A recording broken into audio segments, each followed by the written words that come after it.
नाज़रीन आदाब, आप देख रहे हैं INN चैनल। मैं हूं शेख अहमद अली। आज की खास बात में हम देखेंगे कई अहम कौमी और बैनुल अक़वामी खबरें।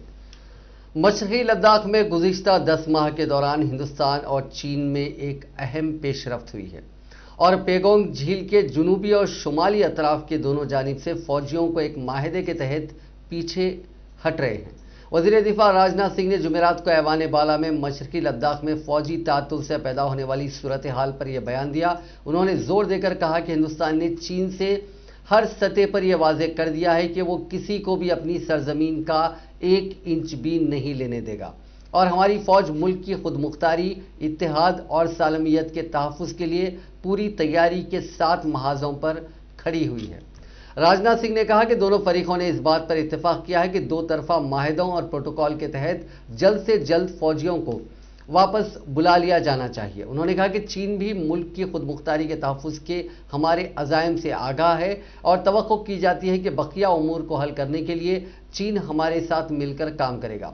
वज़ीर दिफा ने कहा कि इस बात पर भी इत्तेफाक किया गया है कि प्योगोंग झील के शुमाली और जुनूबी इलाकों में की जाने वाली तामीर को ख़त्म करके स्टेट्स को पहले की तरह बहाल किया जाएगा। उन्होंने कहा कि चीन के साथ जो कुछ हो रहा है उसमें हिंदुस्तान 3 उसूलों पर मजबूती से अमल कर रहा है। पहला ये कि दोनों फरीक लाइन ऑफ एक्चुअल कंट्रोल को कबूल करते हैं। दूसरा ये कि LAC को एकतरफा तौर पर तब्दील करने की कोशिश ना की जाए और दोनों ममालिक को उनके माबीन तमाम माहिदों पर अमल करना चाहिए।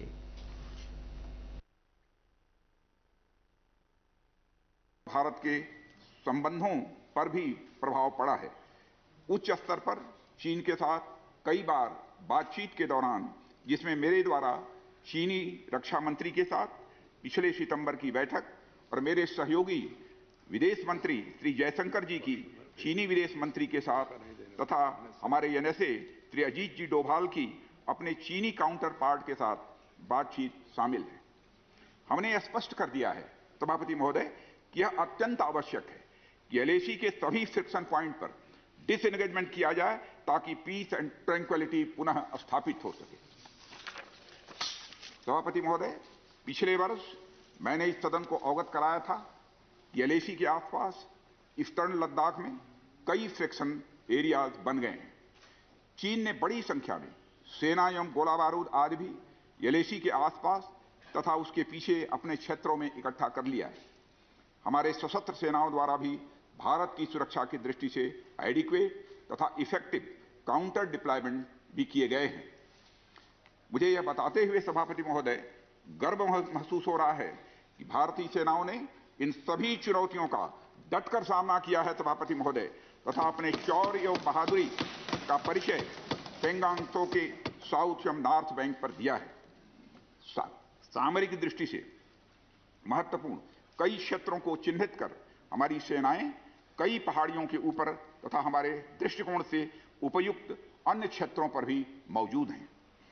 भारतीय सेनाएं अत्यंत बहादुरी से लद्दाख की ऊंची दुर्गम पहाड़ियों तथा कई मीटर बर्फ के बीच में भी सीमाओं की रक्षा करते हुए अडिग हैं और इसी कारण हमारा एज बना हुआ है। सभापति महोदय, हमारी सेनाओं ने इस बार भी यह साबित करके दिखाया है। उत्तराखंड के चमोली के तपोवन में हुए हादसे का आज 5वां दिन है। NTPC के टनल में फंसे 39 वर्कर्स को बचाने की कोशिशें जारी हैं। जुमेरात को फौज के चिनुक हेलीकॉप्टर से रेस्क्यू के लिए भारी मशीनरी और मैन पावर को चमोली पहुंचाया गया। NDRF और SDRF के लिए 14 पैसेंजर्स और 1400 kilo load border road organisation BRO के 5 ओहदेदार और 3 टन सामान को यहां पहुंचाया गया। इससे पहले दोपहर में अचानक से ऋषिगंगा नदी का वाटर लेवल फिर से बढ़ने लगा। इस वजह से कुछ देर के लिए रेस्क्यू ऑपरेशन रोकना पड़ा। इसके बाद चुनिंदा मेंबर्स की टीम के साथ रेस्क्यू ऑपरेशन फिर से शुरू किया गया। NDRF के मुताबिक पानी बढ़ने की वजह से टीम को महफूज मकाम पर शिफ्ट कर दिया गया था। वहीं चमोली पुलिस ने आसपास के इलाकों को अलर्ट कर दिया है। लोगों से मोहतात रहने के लिए कहा गया है, उन्हें घबराने की जरूरत नहीं है। इससे पहले ऑपरेशन की स्ट्रैटेजी में बदलाव करते हुए टनल में 72 मीटर अंदर ड्रिलिंग की जा रही थी। 13 मीटर नीचे तक होल किया जाएगा। इसके बाद अंदर कैमरा डालकर नीचे से गुजर रही दूसरी टनल में वर्कर्स के महफूज होने का पता लगाया जाएगा। ड्रिलिंग देर रात करीब 2 बजे शुरू की गई थी। पहले 75 मिलीमीटर चौड़ाई का होल किया जा रहा था, लेकिन करीब 1 मीटर के बाद उसमें दिक्कत आई। अब करीब 50 मिलीमीटर चौड़ाई का होल किया जा रहा है। इस टनल की लंबाई करीब 2.5 किलोमीटर है। इसका ज़्यादातर हिस्सा इस ट्रेजेडी में आए मलबे से भरा पड़ा है। आर्मी, आईटीबीपी, एनडीआरएफ और एसडीआरएफ की टीमें 4 शुम्बे तक टनल में सीधे पहुंचने की कोशिश कर रही थी। 120 मीटर अंदर तक मलबा साफ कर लिया गया। हालांकि इसमें मुश्किलें नजर आई तो ड्रिलिंग पर गौर किया गया। रेस्क्यू टीम ने 4 शुम्बे को सुरंग में अंदर का हाल जानने के लिए ड्रोन और रिमोट सेंसिंग इक्विपमेंट्स की मदद भी ली। हालांकि इसमें भी ज्यादा कामयाबी नहीं मिली। उत्तराखंड सानेह के बाद रेस्क्यू के तीसरे दिन यानी मंगल के रोज 6 और लाशें मिली थी। अब तक 32 लोगों की लाशें मिल चुकी हैं। हुकूमत के मुताबिक हादसे के बाद 206 लोग लापता हो गए थे। इनमें से 174 लोगों का अभी तक पता नहीं चल पाया है। साबिक कांग्रेसी सदर राहुल गांधी ने किसानों की तहरीक के सिलसिले में हुकूमत पर सख्त हमला करते हुए किसी का नाम लिए बगैर आज कहा कि हुकूमत के 2 आला रहनुमा सिर्फ 2 सनतकारों को फायदा पहुंचाने के लिए खानदानी मनसूबाबंदी के मशहूर नारे हम दो हमारे दो के उसूल पर काम कर रहे हैं। लोकसभा में 2021-22 के बजट पर बहस में हिस्सा लेते हुए राहुल गांधी ने कहा कि सब जानते हैं ये 4 अफराद कौन हैं और उनके नाम लेने की जरूरत नहीं है। इन दोनों लोगों के जरिए किए गए फैसलों से बराह रास्त फायदा उन 2 सनतकार दोस्तों को होता है और यही वजह है कि वो 3 ज़रई मुखालिफ कानून लेकर आए हैं। उन्होंने कहा कि हुकूमत को यह समझना चाहिए कि किसान तहरीक सिर्फ किसानों की नहीं है बल्कि पूरे मुल्क की तहरीक है। मुल्क का हर हिस्सा इन 3 किसान मुखालिफ ज़रई कानून नाफिज करने के खिलाफ तहरीक में शामिल है और दिल्ली की सरहदों पर किसानों की ये तहरीक किसी भी वक्त पूरे मुल्क में फैल सकती है।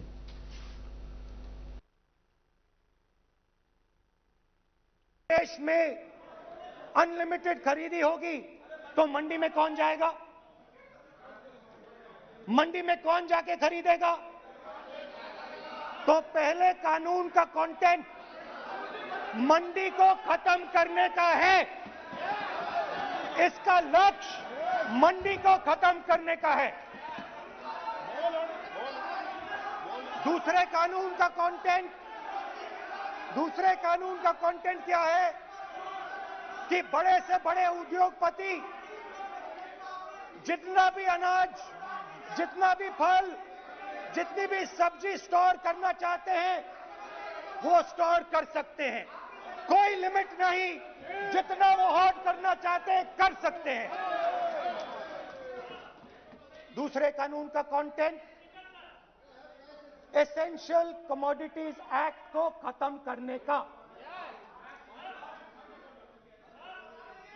दूसरे कानून का कंटेंट जमाखोरी को अनलिमिटेड तरीके से हिंदुस्तान में चालू करने का। अब तीसरा भी कानून है। तीसरा कानून का कंटेंट जब एक किसान हिंदुस्तान के सबसे बड़े उद्योगपति के सामने जाकर अपने अनाज के लिए, अपनी सब्जी के लिए, अपने फल के लिए सही दाम मांगे तो उसे अदालत में नहीं जाने दिया जाएगा। तीसरे कानून का कंटेंट आपको याद होगा,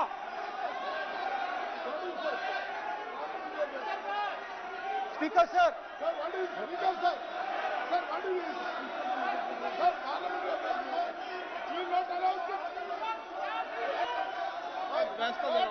डरते क्यों सुनो तू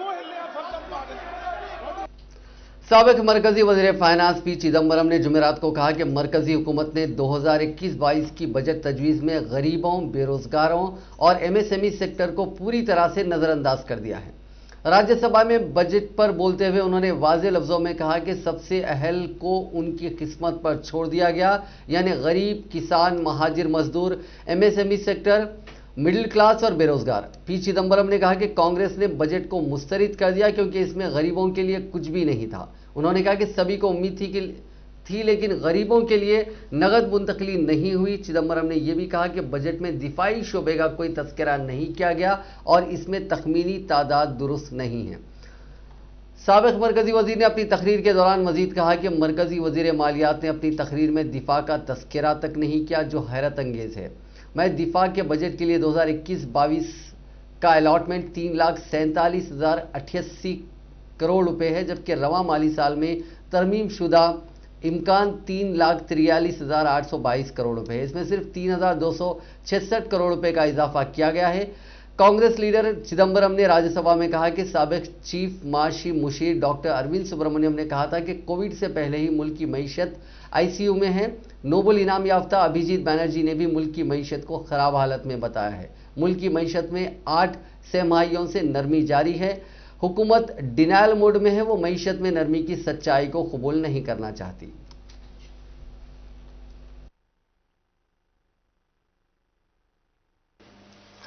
(3.1% or so in 2019-20. In my intervention last year, I had pointed out that the government was in denial. The government was refusing to accept the reality of a slowing economy. And the government believed wrongly that the problem of India's economy was cyclical and not structural. The Honorable Finance Minister and other spokespersons of the government flatly refused to accept our arguments, brushed aside our contentions, and continued to pretend that all was well. And I remember the dates and the occasions when they said the revival will happen next quarter. Be that as it may, Congress के senior leader Shashi Tharoor ने चारशंबे के रोज राज्यसभा में कायदे हिज़्ब इख्तिलाफ गुलाम नबी आज़ाद के अलविदा के मौके पर वज़ीर आज़म नरेंद्र मोदी की जज्बाती तकरीर को बेहतरीन अदाकारी करार दिया। वज़ीर आज़म मोदी ने मंगल के रोज राज्यसभा में गुलाम नबी आज़ाद के बारे में बात करते हुए उनकी ज़बरदस्त तारीफ की थी और कई मरतबा जज्बाती हो गए थे। मीडिया रिपोर्ट्स के मुताबिक साबिक नायब सदर हामिद अंसारी की किताब high many A happy accident recollection of a life पर मुनक़िदा मुबाहिस में शिरकत करते हुए शशि थरूर ने कहा कि ये उनकी बेहतरीन अदाकारी थी। ये तकरीर जो उन्होंने जुज़वी तौर पर किसान लीडर राकेश टिकैत को जवाब देने के लिए दी, उन्होंने ये जाहिर किया कि उनके पास भी आंसू है। दरअसल हाल ही में किसान तहरीक के दौरान राकेश टिकैत भी जज्बाती हो गए थे। ख्याल रहे कि राज्यसभा में वज़ीर आज़म मोदी हिज़्ब इख्तिलाफ के कायद और कांग्रेस के सीनियर लीडर गुलाम नबी आज़ाद की तारीफ करते हुए जज्बाती हो गए थे। वज़ीर आज़म ने उन्हें एक बेहतरीन दोस्त करार देते हुए कहा कि ऐवान के अगले कायदे हिज़्ब इख्तिलाफ को आज़ाद की जानिब से कायम किए गए इक़दार को पूरा करने में दिक्कतों का सामना होगा। आज़ाद ने अपनी जमात की जिस तरह से फिक्र की, उसी तरह से ऐवान की और मुल्क की भी फिक्र की। उन्होंने कहा था कि आज़ाद ने कायदे हिज़्ब इख्तिलाफ के मनसब पर फायज रहते हुए कभी अपना गलबा कायम करने की कोशिश नहीं की थी।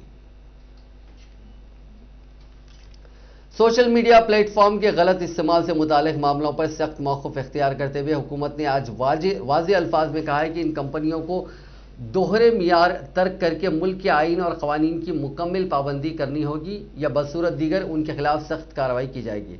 मौसलात, इलेक्ट्रॉनिक्स और इंफॉर्मेशन टेक्नोलॉजी के मरकजी वजीर रविशंकर प्रसाद ने राज्यसभा में जुमेरात के रोज़ ज़मनी सवालों के जवाब में कहा कि हुकूमत सोशल मीडिया प्लेटफॉर्मों पर इजहार राय की आज़ादी का एहतराम करती है और ये भी ख्याल करती है कि इससे लोगों को बाइख्तियार बनाया जाता है, लेकिन अगर उनका गलत इस्तेमाल करके झूठी खबरें फैलाई जाती हैं या तशद्दुद भड़काया जाता है या इंतखाबात में असरअंदाज होने की कोशिश की जाती है तो हुकूमत उनके खिलाफ सख्त कार्रवाई करने से पीछे नहीं हटेगी।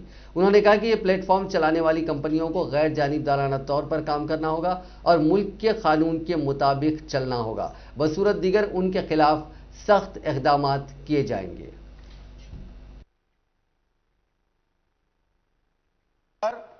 हम सोशल मीडिया का बहुत सम्मान करते हैं। सोशल मीडिया ने आम लोगों को एम्पावर किया है। डिजिटल इंडिया प्रोग्राम में सोशल मीडिया का भी बहुत बड़ी भूमिका है। हम आलोचना के भी अधिकार का सम्मान करते हैं प्रधानमंत्री से लेकर सरकार तक की आप आलोचना कर सकते हैं क्योंकि ये संविधान का अंग है। लेकिन सोशल मीडिया का दुरुपयोग अगर हिंसा, फेक न्यूज, वैमनस्य बढ़ाने के लिए किया जाएगा तो कार्रवाई होगी, यह हम बहुत विनम्रता से कहना चाहते हैं।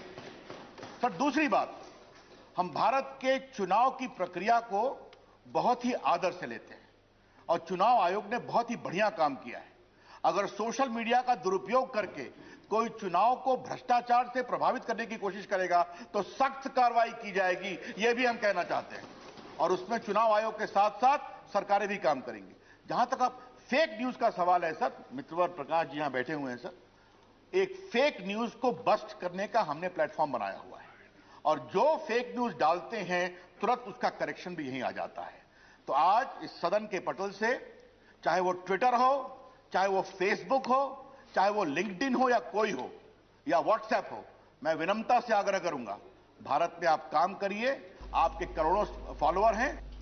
मरकजी वजीर दाखिला और भारतीय जनता पार्टी के सीनियर लीडर अमित शाह ने जुमेरात को दावा किया कि मगरबी बंगाल में बीजेपी 200 से ज्यादा सीटों पर कामयाब होगी। अमित शाह ने एक रैली से खिताब करते हुए कहा कि बीजेपी को जीतने से कोई नहीं रोक सकता। उन्होंने वजीर आला ममता बनर्जी और उनके भतीजे अभिषेक पर निशाना लगाते हुए कहा कि परिवर्तन यात्रा बुआ भतीजे की फैलाई बदनुमानी का खात्मा करेगी। मरकजी वजीर दाखिला ने कहा कि परिवर्तन यात्रा बंगाल के हालात तब्दील करने और सरहद पर दरअंदाजी को रोकने के लिए है।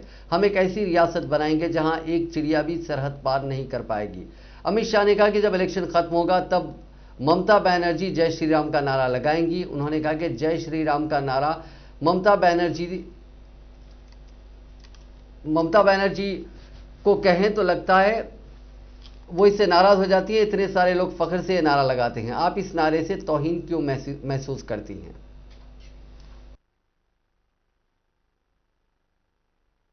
जहां तक नजर पड़े तक मुंड ही मुंड दिखाई पड़ते हैं। मतवा समाज के मेरे प्यारे भाइयों और बहनों, आपके चरणों में मैं प्रणाम करता हूं। मित्रों, आज दूसरी बार मैं ठाकुर नगर की पवित्र भूमि पर आया हूं। कुछ परिस्थितियों के कारण मेरा दौरा रद्द हो गया तो ममता दीदी बड़ी खुश हो गई कि चलो भाई अच्छा हुआ।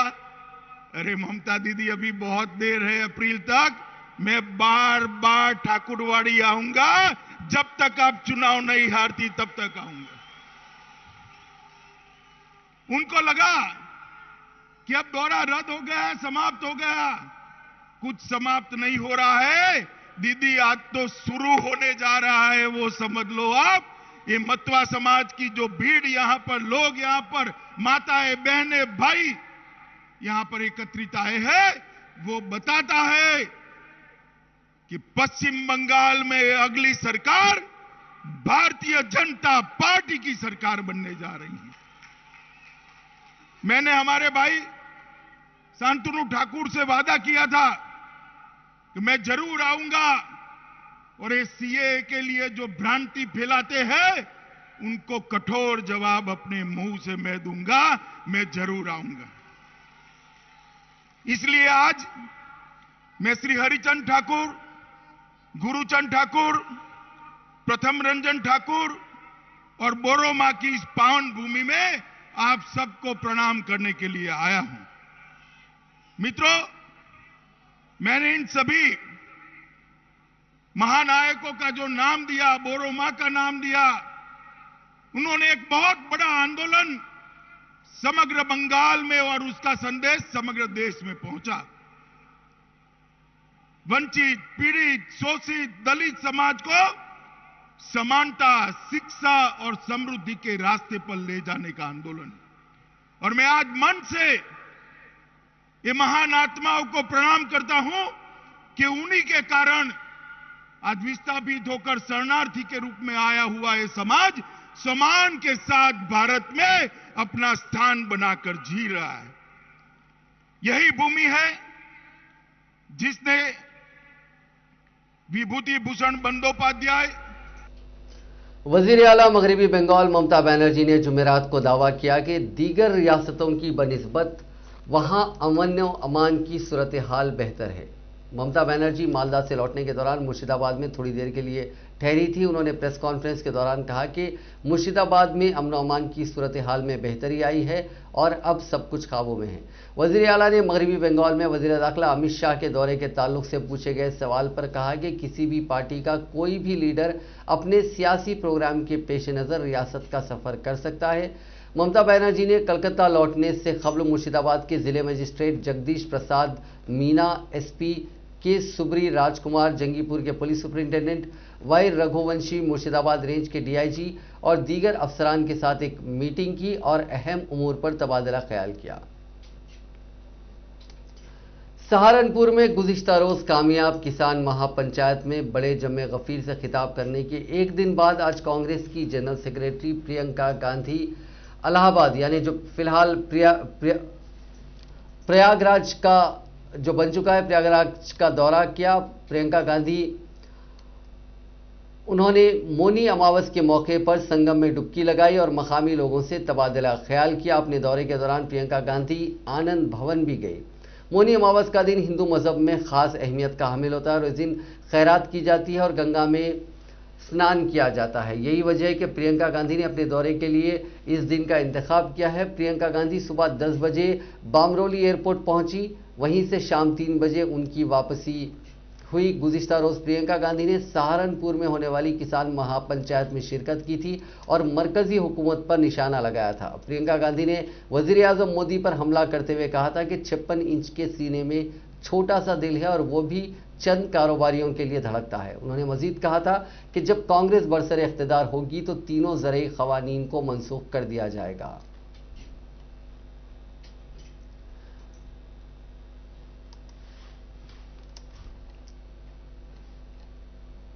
नाज़रीन, हम एक खबर आपको दिखाना चाह रहे थे, आपको हम दोबारा खबर दिखाएंगे। बिहार में मॉब लिंचिंग से जुड़ी एक खबर थी, हम उस खबर पे बाद में फिर आएंगे। अब बात करते हैं पेट्रोल के बढ़ते दामों की। पेट्रोल डीजल के रेट आए दिन रिकॉर्ड बना रहे हैं। इनकी कीमतों में जुमेरात को लगातार तीसरे दिन बढ़ोतरी हुई। 26 पैसे के इजाफे के साथ आज हैदराबाद में फी लीटर पेट्रोल की कीमत 91 रुपये 35 पैसे हो गई है। इसी तरह 32 पैसे के इजाफे के साथ डीजल की कीमत 85 रुपये 11 पैसे फी लीटर हो गई है। आने वाले दिनों में भी इनकी कीमतों में कमी होने के आसार नहीं है, क्योंकि क्रूड की मांग बढ़ने से इसका रेट लगातार बढ़ रहा है। वहीं हुकूमत ने भी पेट्रोल डीजल पर टैक्स घटाने से इनकार कर दिया है।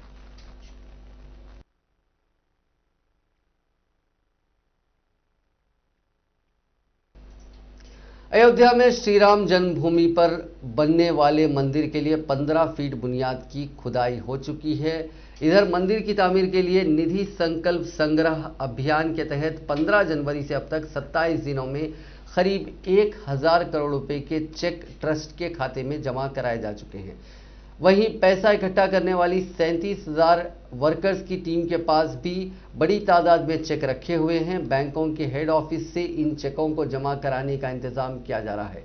इसी बीच मंदिर के लिए चंदा इकट्ठा करने पर समाजवादी पार्टी के सदर अखिलेश यादव के बयान पर बवाल शुरू हो गया है। दरअसल अखिलेश ने राम मंदिर के लिए चंदा लेने वालों को चंदाजीवी कहा था। इस पर श्री राम जन्मभूमि तीर्थ क्षेत्र ट्रस्ट के जनरल सेक्रेटरी चंपत राय ने कहा कि प्रभु राम उन्हें सद्बुद्धि दे। भगवान राम में आस्था रखने वाले सभी लोग मंदिर के लिए आर्थिक यानी फाइनेंशियल सपोर्ट कर रहे हैं। इसको लेकर समाज के किसी भी सेक्शन में कोई तफरीक नहीं है। अब बात करते हैं कोरोना वायरस की। दुनिया में कोरोना मरीजों का आंकड़ा आज 10 करोड़ 78 लाख से ज्यादा हो गया। 7 करोड़ 98 लाख से ज्यादा लोग ठीक हो चुके हैं। एक और फिगर भी आया है जिसमें बताया गया करीब 8 करोड़ से ज्यादा लोग अब तक ठीक हो चुके हैं। अब तक 23,63,000 से ज्यादा लोगों की जान जा चुकी है। यह आंकड़े worldometers.info वेबसाइट के मुताबिक हैं। इसी दौरान ऑस्ट्रेलिया की हेल्थ मिनिस्ट्री ने एक क्वारंटाइन होटल में 8 मुतासरीन मिलने के बाद पूरे इलाके में टेस्टिंग और कॉन्टैक्ट टेस्टिंग को बढ़ाने का फैसला किया। हेल्थ मिनिस्ट्री ने एक बयान में माना कि जिस होटल में दूसरे मुल्कों से आए लोगों को क्वारंटाइन किया गया था वो सभी महफूज हैं, लेकिन 8 लोगों की रिपोर्ट पॉजिटिव आई है। इससे कम्युनिटी ट्रांसमिशन का खतरा है, लिहाजा उस इलाके में रहने वाले सभी लोगों से फौरन टेस्ट कराने को कहा गया है। इसी बीच वर्ल्ड हेल्थ ऑर्गेनाइजेशन ने कहा है कि एस्ट्राजेनेका और ऑक्सफोर्ड की वैक्सीन सभी के लिए कारगर है। WHO का यह बयान इसीलिए अहमियत रखता है क्योंकि साउथ अफ्रीका ने यह कहते हुए इसका इस्तेमाल पर रोक लगा दी थी कि यह 65 साल के ऊपर के लोगों को नहीं दिया जा सकता क्योंकि इन पर यह इफेक्टिव साबित नहीं हुई है। अब WHO का कहना है कि ये साउथ अफ्रीका में पाए गए नए वेरिएंट के खिलाफ भी उतना ही असरदार है जितना कि पुराने वायरस के खिलाफ असरदार था। कोरोना के मामले में हिंदुस्तान की हालत काफी बेहतर होती जा रही है। 138 करोड़ की आबादी और नासाजगार माहौल के बावजूद कम वक्त में हिंदुस्तान ने कोरोना पर काबू पा लिया है। नतीजा ये है कि दिसंबर तक जहां हर 10 लाख की आबादी में 11,000 से ज्यादा लोग मुतासिर पाए जा रहे थे, अब 7,830 मरीज पाए जा रहे हैं। मौत के मामले में भी गिरावट हुई है। 31 दिसंबर तक मुल्क में हर 10 लाख की आबादी में 168 लोग जान गंवा रहे थे, अब यह घटकर 112 रह गया है। वैक्सीनेशन शुरू होने के बावजूद दुनिया के बड़े डेवलप्ड मुल्कों की हालत सबसे ज्यादा खराब है। अमेरिका में अभी हर 10 लाख की आबादी में 83,968 नए केसेस मिल रहे हैं और 1454 अमवात हो रही हैं। इसी तरह रूस में 27,489 केसेस और 535 मौतें हो रही हैं। यूके में इतनी ही आबादी में 58,515 केसेस और काफी ज्यादा अमवात हो रही हैं। ये ऐसे डेवलप्ड मुल्क हैं जो मेडिकल इंफ्रास्ट्रक्चर, साफ सफाई के मामले में हिंदुस्तान से कहीं ज्यादा आगे हैं। यहां हिंदुस्तान की आबादी के मुकाबले अगर हम इन आबादी से कंपेयर करें तो उनकी आबादी बहुत कम है। चारशंबे के रोज मुल्क में 12,539 लोग कोरोना से मुतासिर पाए गए, 11,796 लोग रिकवर हुए और 110 अफराद की मौत हुई। अब तक 1,08,71,060 लोग कोरोना से मुतासिर हो चुके हैं। इनमें 1,05,71,000 से ज्यादा लोग ठीक हो चुके हैं, जबकि 1,55,399 मरीजों की मौत हो गई है। 1,39,441 मरीज ऐसे हैं जिनका इलाज चल रहा है। तेलंगाना में कोविड-19 के 146 नए मामला दर्ज किए गए हैं, जिसके बाद रियासत में मामला की तादाद बढ़कर 2,96,134 हो गई है। रियासत में बहसत मजमूई अमवात की तादाद बढ़कर 1,613 हो गई है क्योंकि गुज़िश्ता 24 घंटों के दौरान कोरोना से कोई भी नई मौत नहीं हुई है। आपको बता दें कि जीएचएमसी के हुदूद में पिछले 24 घंटों में सिर्फ 25 मामला दर्ज किए गए हैं।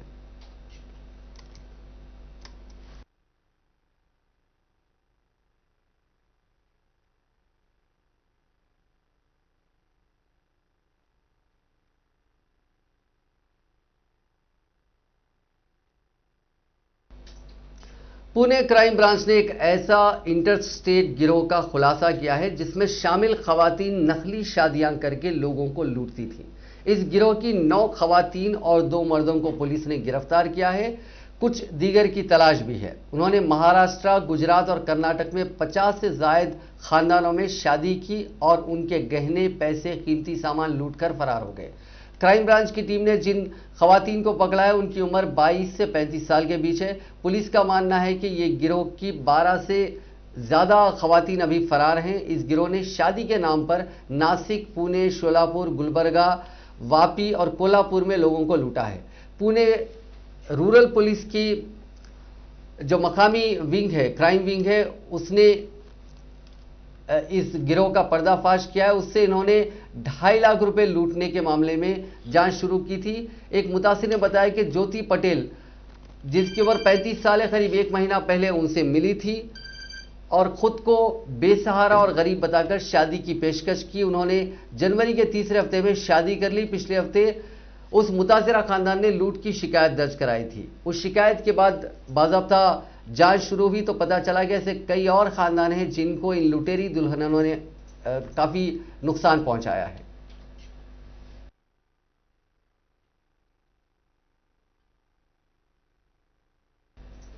रेलवे ने नए AC 3 कोचेस तैयार किए हैं। ये कोच कई मॉडर्न फैसिलिटी से लैस हैं। नए कोच में सीट की कैपेसिटी बढ़ाई गई है। नए कोच में 83 सीटें हैं। फिलहाल चल रहे AC 3 कोच में 72 सीटें होती हैं। नया कोच 3 टियर इकोनॉमी क्लास होगा। इस क्लास के नए कोच में सफर करना मुसाफिरीन को महंगा नहीं पड़ेगा। इसका किराया AC 3 और नॉन AC स्लीपर क्लास के बीच रहेगा, यानी आपको इसके लिए AC 3 से कम किराया चुकाना होगा। हर सीट या बर्थ के लिए AC वेंट दिया गया है ताकि हर मुसाफिर को सफर के दौरान ठंडी हवा मिल सके। फिलहाल कोच के सिर्फ टॉप पर AC वेंट होता है। मिडिल और ऊपर की बर्थ पर चढ़ने के लिए आसान सीढ़ियां भी दी गई हैं। रात में या कम रोशनी में कोच में रोशनी के लिए LED लाइटिंग भी दी गई है।